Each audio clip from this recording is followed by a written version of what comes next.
It's RJ Vijaya, and you've tuned into Neurodiversity with Dr. Banerjee, brought to you by Landmark College, offering academic and social coaching support for neurodivergent individuals. Award winning author Steve Silberman put it simply. He said, "Neurodiversity is not a defect, it is a beautiful variation of the human experience." And that is what we seek to explore and understand on this series with Dr. Manju Banerjee, Landmark College Learning Disabilities and Neurodiversity Ambassador at Large. And she joins me now. Welcome, Dr. Banerjee. Hello, Vijaya. It's great to see you. Great to see you as always, and thank you so much for taking this time to bring our community up close with understanding these differences and these variations. So, thank you for that. Most welcome. My pleasure. Yes. So we spoke in the last segment on best practices that parents could cultivate at home in terms of helping children develop good study skills. Now, taking that a bit further, we hear a lot about the importance of social and emotional health for neurodiverse students. So, with in your perspective, what really is social and emotional health? Yeah, great question. And I'm glad we're exploring social emotional well-being in this session. Mm-hmm. Um, as you know, social emotional health is a critical part of one's overall mental health. Mm-hmm. We know from research, for example, that body and mind are very closely linked. And we know that if there is prolonged chronic emotional trauma, that actually changes the structure of the brain and the chemistry of the brain with repercussions on our behaviors and mental health manifestations. So Uh-huh. it is really, really important. So, what exactly is emotional health? Mm-hmm. So, emotional health, in very simple terms, is our ability to be aware of our emotions and to successfully manage and cope the stressors. Mm-hmm. We all go through ups and downs Yeah. in daily living, Mm-hmm. but to be able to be aware when you're upset and to be able to manage, self soothe, if you will, Mm-hmm. and bring yourself down from that heightened state. And it could be a heightened state of just feeling very stressed, Yeah. or it could be a heightened state of elation, whatever it is. But to come back to equilibrium Mm-hmm. is really important in terms of emotional health. Yeah. I'll say this that for many neurodiverse students, they are already emotionally fragile because they have different learning differences. But if you add to that the layer of cultural differences, their emotional well being is often very, very different from whether they are at a different space and time in their lives. Right. Mm-hmm. Mm-hmm. So, very well articulated there. And folks, if you're just joining us, I'm RJ Vijaya talking to Dr. Manju Banerjee on how parents can provide that social and emotional support to their neurodivergent children. You're listening to Neurodiversity with Dr. Banerjee, brought to you by Landmark College. And while their flagship campus is in Vermont, Landmark College has established a success center right here in San Mateo, California. It provides neurodiverse teens, young adults, and adults with access to the unmatched resources and support for success in their academic and social skills development journey. So, if you'd like to learn more, just reach out to Landmark College at landmark.edu/success center, or you can call them at 408 505 4170.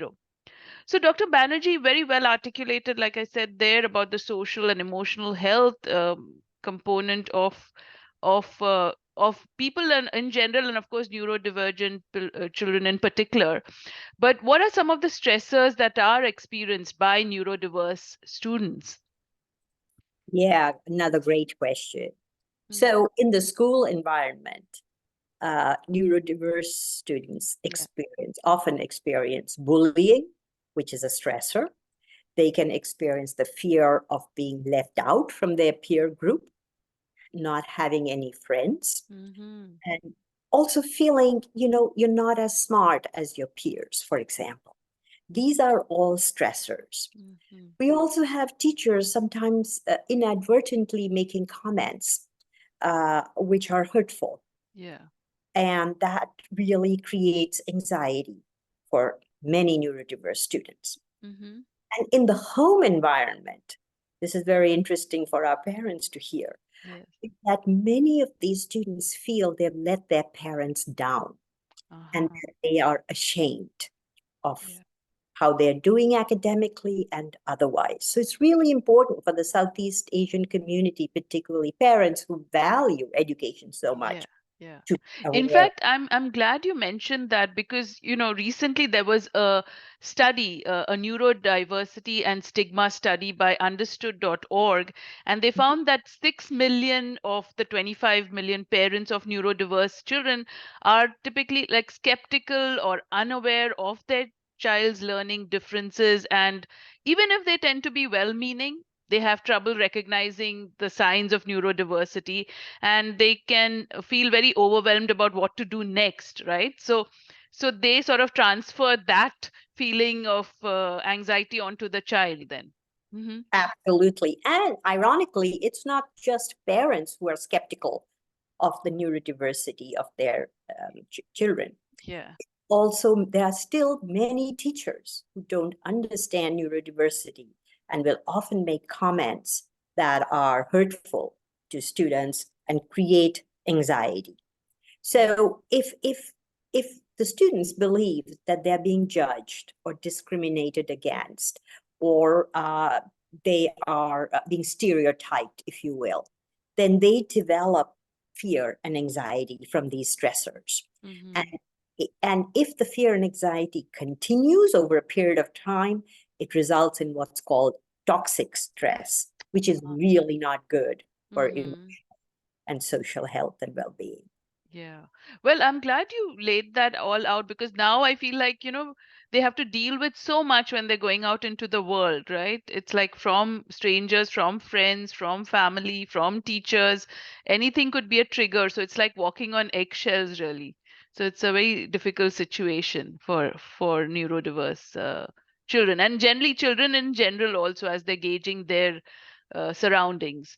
So thank you for that. And folks, again, you are listening to Neurodiversity with Dr. Banerjee, brought to you by Landmark College, combining research-based learning strategies and academic support to prepare students for the rigors of college-level work. Landmark College is based in Vermont with a terrific success center right here in San Mateo in the Bay Area. And you can find out more about this success center by visiting landmark.edu/success center or calling 408-505-4170. So, Dr. Banerjee, especially in the South Asian context, why is social and emotional health so important for neurodiverse individuals? Yeah, another great question. I do want to preface my response by saying, every individual is different. Mm, So I don't want to generalize that everyone who yeah. is diverse or culturally different is going to have social emotional issues. Mm-hmm. But the probability that Yeah. they will have these issues can be pretty high. Hi. Mm-hmm. Yeah. So, but why is it so important? The question that you asked. Yes. I think the thing to realize is, especially our preteens and teenagers and even young adults, they're particularly vulnerable to stressors in their lives because they haven't yet developed the skills or the mechanisms that we need to deal with these stressors. And when there is ongoing stress, it becomes overwhelming and particularly Yeah. difficult for them to manage. Mm-hmm. So, why is it so important?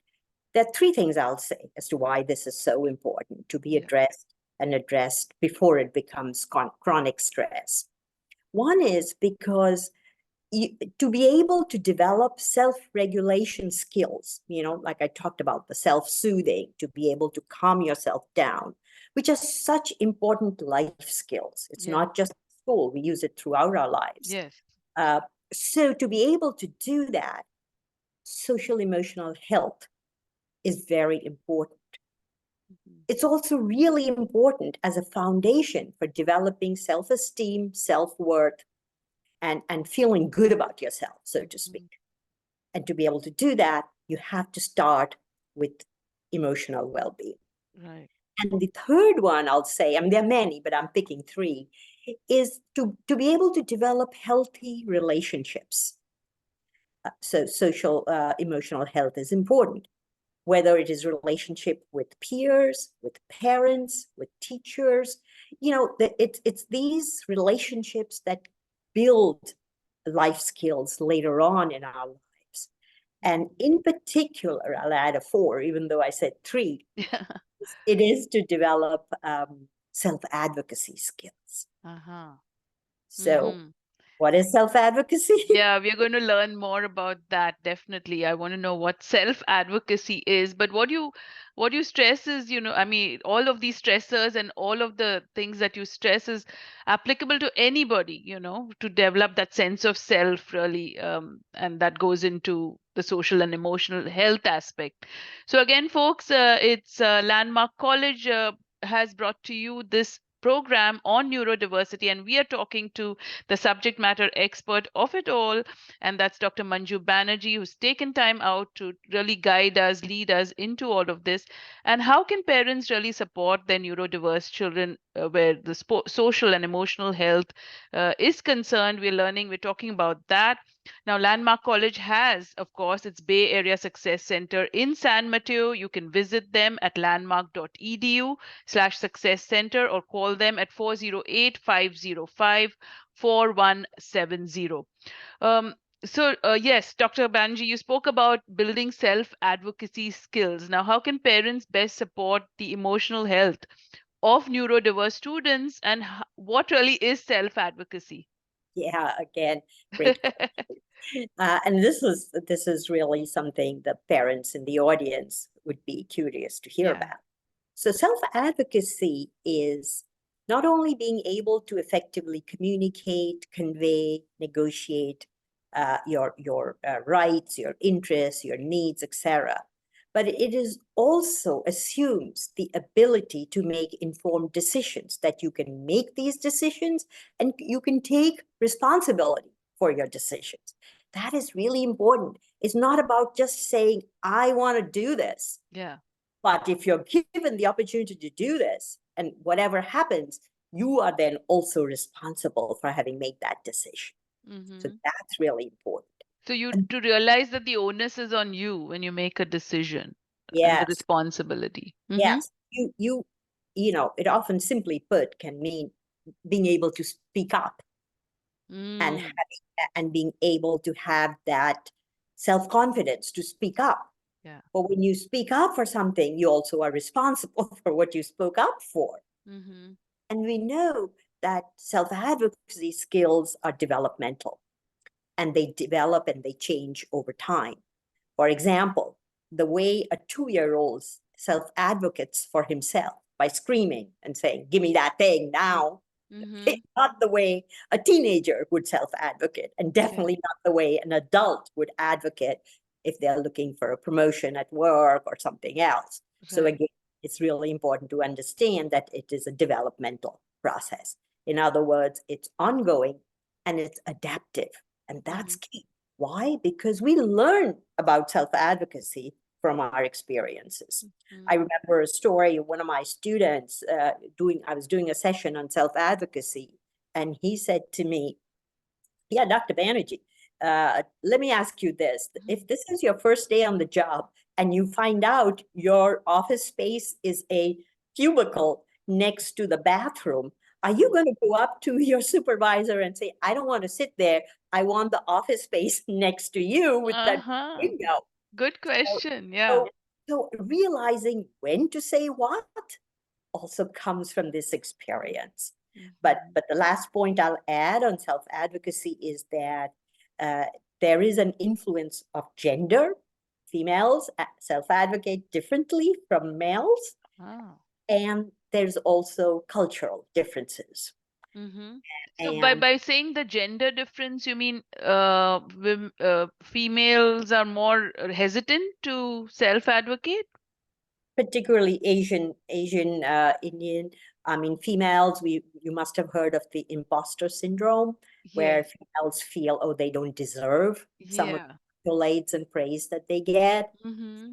so they don't speak up for a raise or salary raise or something like that. Yeah. So there are not only gender differences, but also cultural differences. Cultural. In Mm-hmm.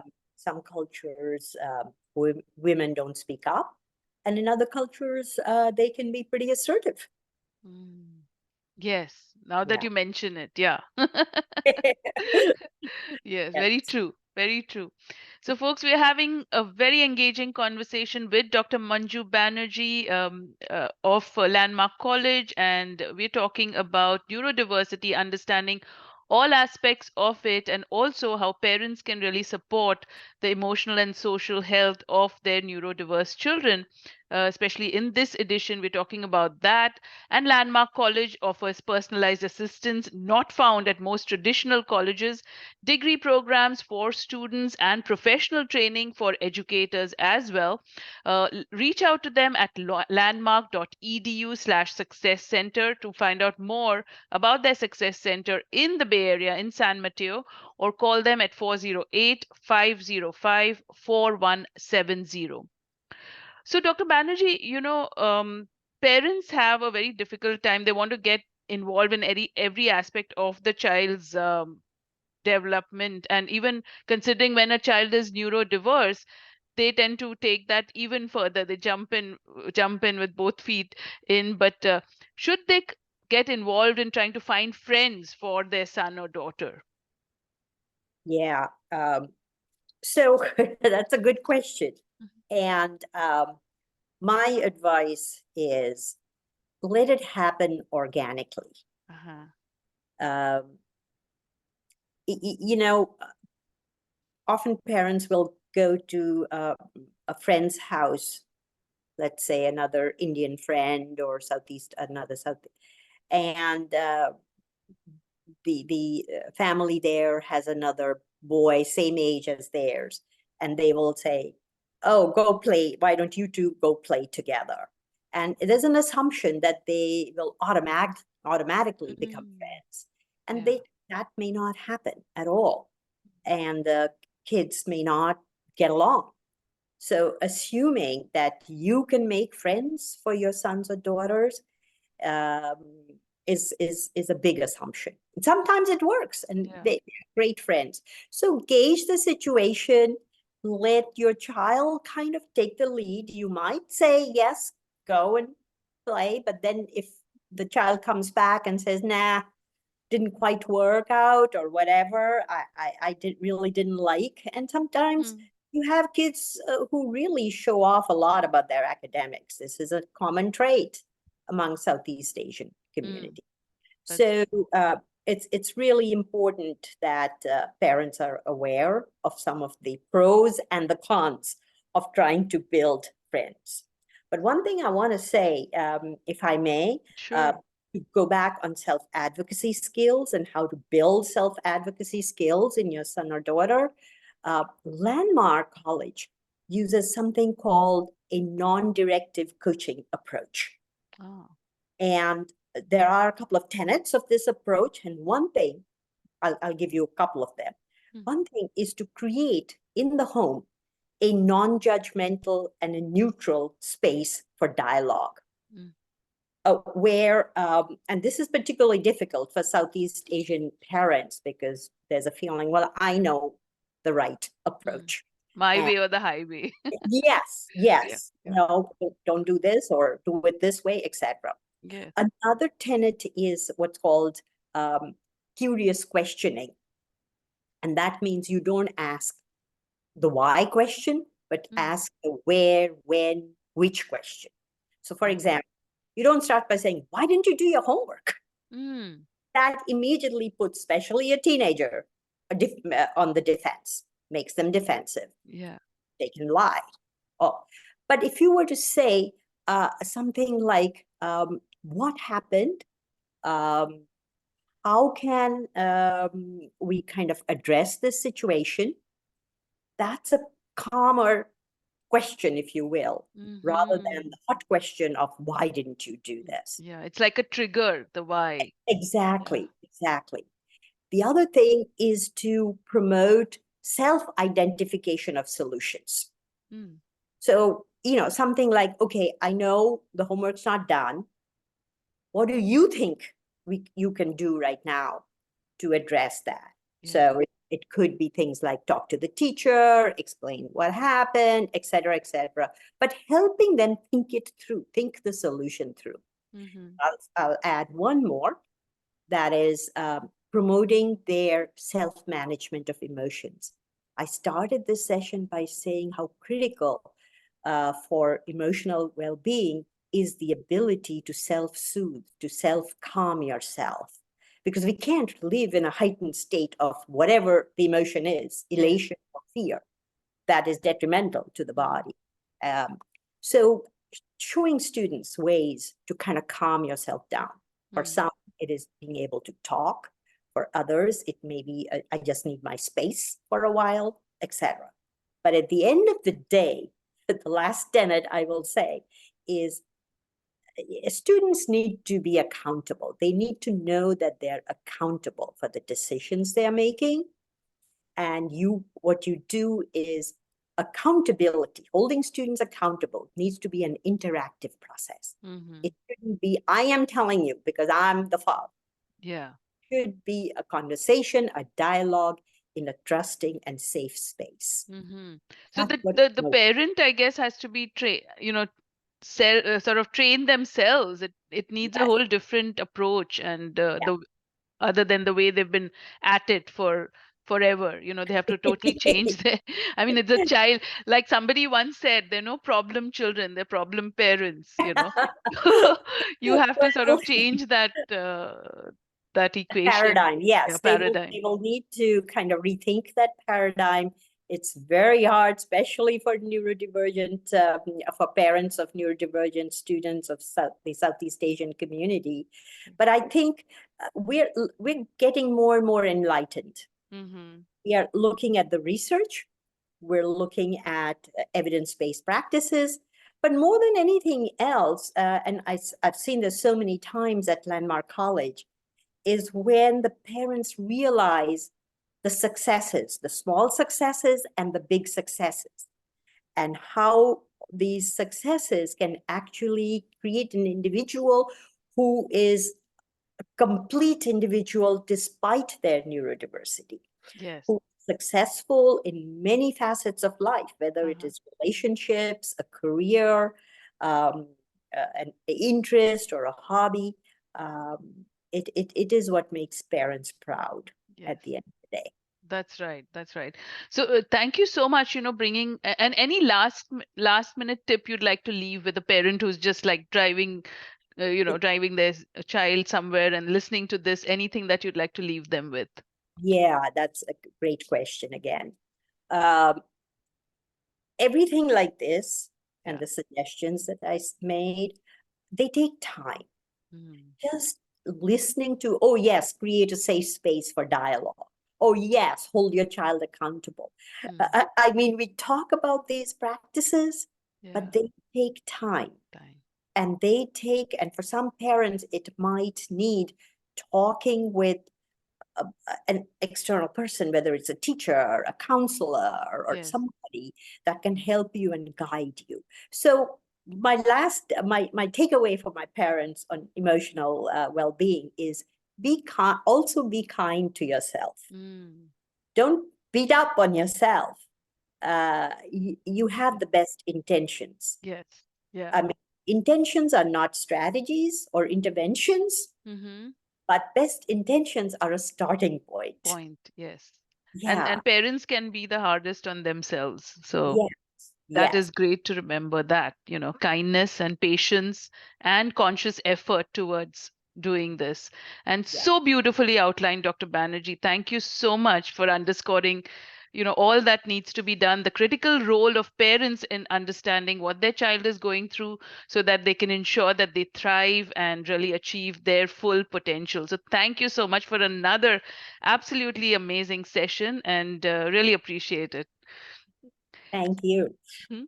So, Landmark College, folks, is on hand to help you every step of the way. If you are a neurodiverse student or the parent of one, you can visit landmark.edu/success center to learn more or call them at 408 505 4170. And remember, if you have questions on any aspect of neurodiversity for Dr. Banerjee, send them my way at vijaya@radiozindagi.com. That's vijaya@radiozindagi.com. And join us every Thursday, 3:30 p.m. for another enlightening edition of Neurodiversity with Dr. Banerjee, brought to you by Landmark College. I'm RJ Vijaya. For now, keep listening to Radio Zindagi. Jiye ja.